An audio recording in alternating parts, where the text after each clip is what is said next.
स्वागत है आप सभी छात्रों का आपके अपने इस चैनल स्टडी विद टाइगर पर।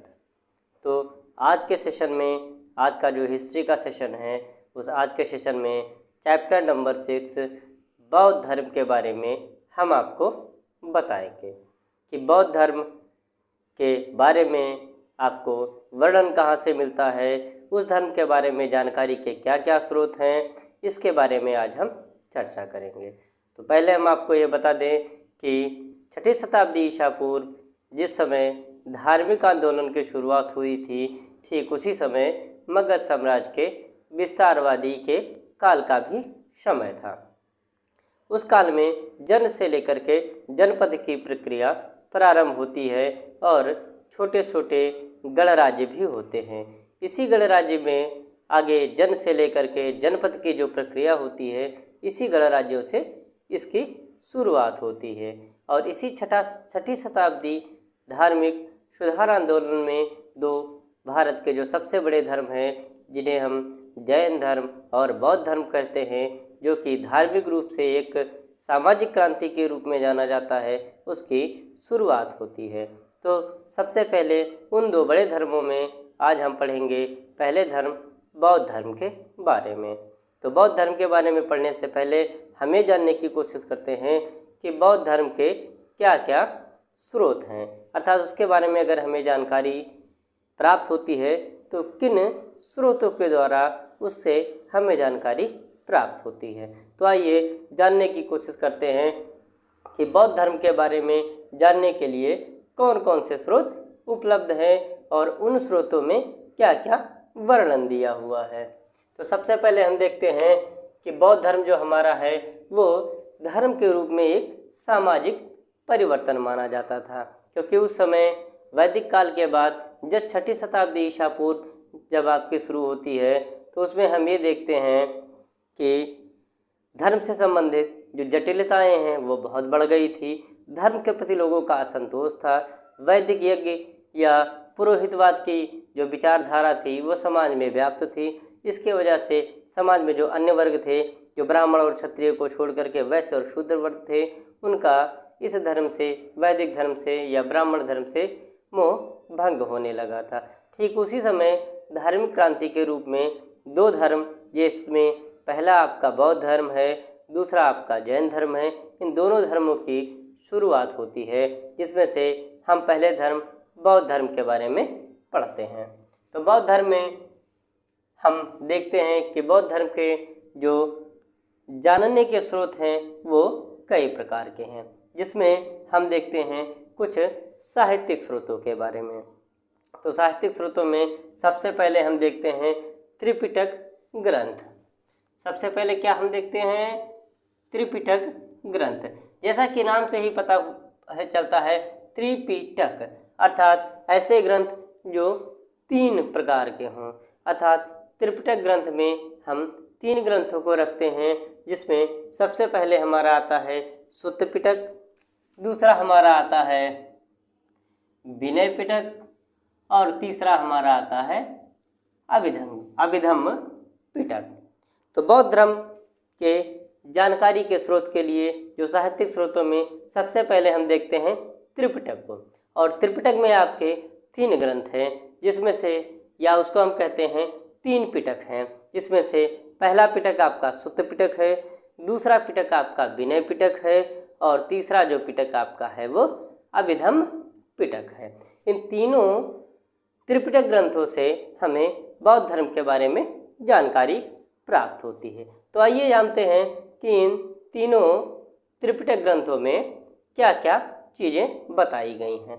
तो सबसे पहले हम ये जानते हैं कि हमारा जो सुत्त पिटक है, सुत्त पिटक के जो रचनाकार थे वो आनंद थे, और आनंद जो थे वो महात्मा बुद्ध के शिष्यों में से बहुत प्रिय शिष्य के रूप में माने जाते हैं। तो सुत्त पिटक में हम जो विषय के बारे में वर्णित है कि सुत्त पिटक में किसके बारे में चर्चा की गई है, तो सुत्त पिटक में सबसे पहले और सबसे ज़्यादा महात्मा बुद्ध की शिक्षाओं के बारे में चर्चा की गई है। अर्थात सुत्त पिटक के जो रचनाकार हैं वो आपके आनंद हैं और जो सूत्र पिटक का विषय है वो है महात्मा बुद्ध की शिक्षाओं के बारे में वर्णन। इसके 5 निकाय हैं, अर्थात सूत्र पिटक को हम 5 भागों में बांट देते हैं। पहला जो इसका भाग है वो है दीघ निकाय, या जिसको हम दिग्घ निकाय भी कहते हैं। दूसरा है मंझिम निकाय, तीसरा है आपका संयुक्त निकाय, चौथा है आपका खुद्दक निकाय और 5वां आपका अंगुत्तर निकाय। अर्थात त्रिपिटक में शुद्ध पिटक को हमने 5 भागों में बांट दिया। इसकी रचना आनंद ने की थी और यह महात्मा बुद्ध की शिक्षाओं पर आधारित ग्रंथ है।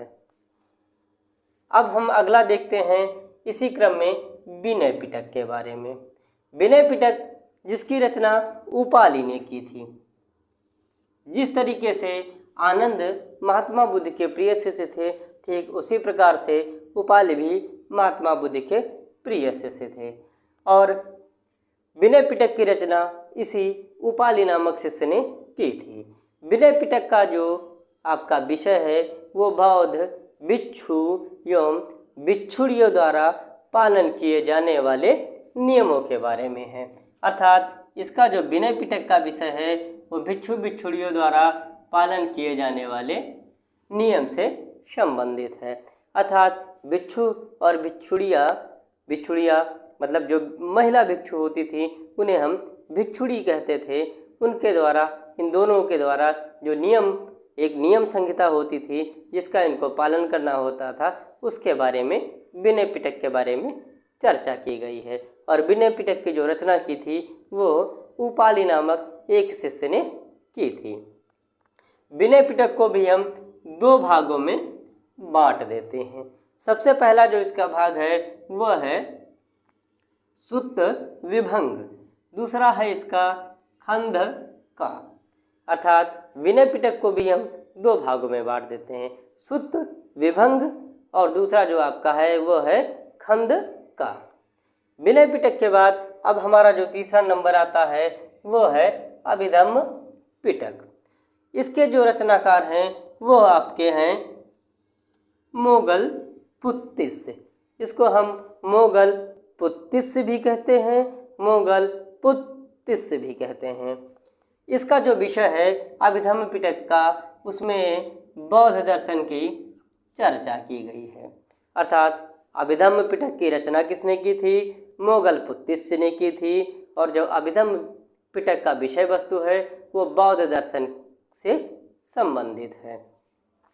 अब इसी क्रम में हम देखते हैं कि त्रिपिटक के बाद और अन्य ग्रंथ हैं जिससे हमें बौद्ध धर्म के बारे में जानकारियाँ मिलती है, जिसमें से मिलिंद पन्नु, ये यूनानी राजा मिनांडर और बौद्ध भिक्षु नागसेन के बारे में चर्चा से संबंधित है। दूसरा जो ग्रंथ है जातक ग्रंथ।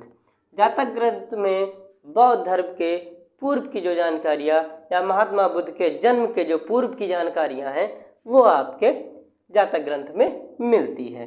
तीसरा जो ग्रंथ है आपका दीपवंश एवं महावंश है। ये जो आपका सिंघली ग्रंथ है, अर्थात श्रीलंका का ग्रंथ है, वहाँ के किसी लेखक ने लिखा है, जिसमें भी बौद्ध धर्म के बारे में चर्चा की गई है। अगला जो है आपका वो है महावस्तु ग्रंथ। अगले क्रम में 5वां जो है वो ललित विस्तार है। इस ललित विस्तार का अंग्रेजी अनुवाद लाइट ऑफ एशिया के नाम से एर्नॉल्ड ने किया था। अगला है अभिधम्म कोश। इसी क्रम में एक और ग्रंथ है अंगुत्तर निकाय, भगवती सूत्र। इनके बारे में भी, इनसे भी हमें बौद्ध ग्रंथ के बारे में जानकारी मिलती है। लेकिन जो प्रमुख आपका है वो सिर्फ अंगुत्तर निकाय है, जिसमें हम 16 महाजनपद के बारे में जब पढ़ते हैं तो उसमें भी आपके बौद्ध ग्रंथ के बारे में या बौद्ध धर्म के बारे में चर्चा की गई है। तो आज की क्लास में हमने आपको बताया कि बौद्ध धर्म के जो स्रोत हैं, बौद्ध धर्म को जानने के स्रोत हैं, वे कौन कौन से हैं और उन स्रोतों में क्या क्या वर्णित किया गया है। या उन स्रोतों का विषय क्या है। तो अब हम देखते हैं कि अगर बौद्ध धर्म के स्रोत से संबंधित आपके एग्ज़ाम में कोई क्वेश्चन पीटी लेवल से भी अगर बनता है, प्रिलिमिनरी एग्जामिनेशन में भी अगर कोई क्वेश्चन आता है, तो वह किस प्रकार से होगा और उसका आंसर हम कैसे देंगे। पहला हम देखते हैं कि पूछा जा सकता है कि त्रिपिटक ग्रंथ में कौन कौन से सम्मिलित हैं। तो त्रिपिटक ग्रंथ में आपके विनय पिटक, सुत्त पिटक एवं अभिधम्म पिटक सम्मिलित हैं। चौथा कोई ऐसा ग्रंथ होगा जो इसमें सम्मिलित नहीं होगा, तो उसको वो नहीं देंगे विकल्प में। ठीक, अब दूसरा क्वेश्चन इस पर बन सकता है कि आपके सुत्त पिटक से संबंधित जो विषय है वो क्या है। तो जैसा कि आप देखते हैं कि सुत्त पिटक अगर आपको न याद हो रहा है तो सुत्त सा और सा से मतलब शिक्षाओं के बारे में, अर्थात सुत्त पिटक में महात्मा बुद्ध की शिक्षाओं के बारे में चर्चा की गई है। और सुत्त पिटक आपका जिसकी रचना आनंद नामक शिष्य ने की थी। इसके 5 निकाय हैं। पहला आपका निकाय है दीघ निकाय, दूसरा मंजिम निकाय, तीसरा संयुक्त निकाय, चौथा खुद्दक निकाय और पांचवा जो आपका अंगुत्तर निकाय। अंगुत्तर निकाय के बारे में कहा जाता है कि जो 16 महाजनपद हैं उसकी चर्चा इस अंगुत्तर निकाय में मिलती है। अगला क्वेश्चन हो सकता है कि विनय पिटक की रचना किसने की थी। तो विनय पिटक की रचना उपाली नामक शिष्य ने की थी और इसका जो विषय क्या है। तो विनय जैसा, विनय का मतलब नियम एवं कानून, अर्थात इसका जो विषय है विनय पिटक का वो बौद्ध धर्म के भिक्षु एवं भिक्षुणियों द्वारा जो पालन किए जाने वाले नियम थे उसके बारे में चर्चा की गई है। विनय पिटक की रचना उपाली ने की थी और विनय पिटक को 2 भागों में बांट देते हैं। पहला है सुत्त विभंग, दूसरा है खंड का। अब आते हैं तीसरा कि अभिधम्म पिटक की रचना किसने की थी। तो मोगल पुत्तिस ने की थी। ये तृतीय बौद्ध संगीत के समय यह ग्रंथ लिखा गया था।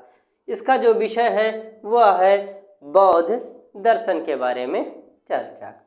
प्रथम जो आपके 2 पिटक हैं सुत्त पिटक एवं विनय पिटक, ये प्रथम बौद्ध संगीत जो हुई थी उसके दौरान ये दोनों सुत्त पिटक एवं विनय पिटक लिखे गए थे। एक बहुत ही इंपॉर्टेंट क्वेश्चन है वो हम आपको बता दे रहे हैं कि जो सुत्त पिटक है, कहा जाता है सुत्त पिटक के बारे में कि इसी सुत्त पिटक से विनय पिटक एवं अभिधम्म पिटक निकला है, अर्थात सुत्त पिटक के द्वारा ही विनय पिटक और अभिधम्म पिटक की रचना की गई है। लेकिन अगर ये कहा जाए कि बौद्ध ग्रंथों में सबसे अग्रगण्य या सबसे ज़्यादा माने जाने वाला या सबसे प्रमुखता वाला जो पिटक है वह कौन है, तो आपका हो जाएगा विनय पिटक। क्योंकि विनय पिटक को जिसमें भिक्षु एवं भिक्षुणियों द्वारा पालन किए जाने वाले नियमों के बारे में चर्चा है वो सबसे प्रमुख पिटक माना जाता है बौद्ध ग्रंथों के अनुसार।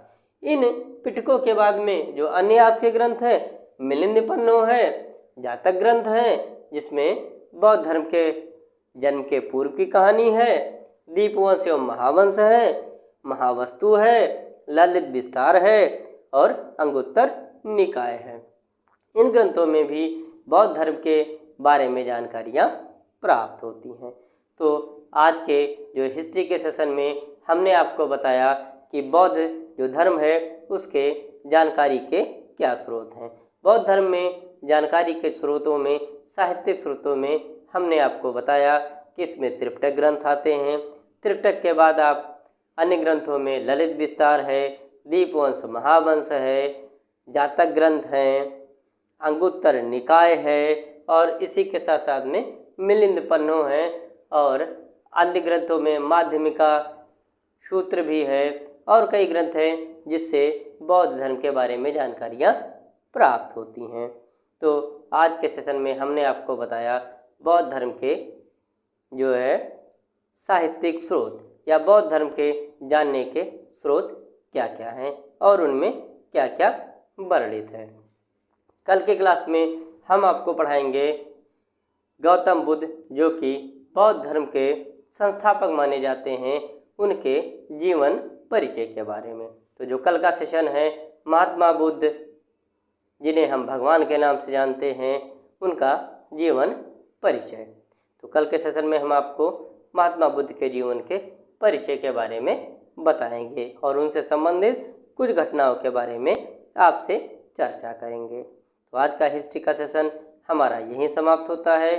जैसा कि आपको पता है कि आज जो स्टडी विद टाइगर है, ये चैनल आपके अपने परिवार के तरीके से है, इसलिए ज़्यादा से ज़्यादा इस चैनल को लाइक करें, शेयर करें एवं सब्सक्राइब करें। इधर कुछ दिनों से आपकी ये क्लासें बंद थी, लेकिन पुनः आपकी क्लासें स्टार्ट हो गई हैं, इसलिए नियमित आप हिस्ट्री से संबंधित क्लासें लें और इसके बाद में हम आपको कुछ और एक्स्ट्रा क्लासें पढ़ाएंगे जिसके बारे में हम आपसे चर्चा करेंगे। तो इसी के साथ आज हमारी क्लास ख़त्म होती है। हम मिलते हैं आपसे अगली क्लास में। जय हिंद, जय भारत।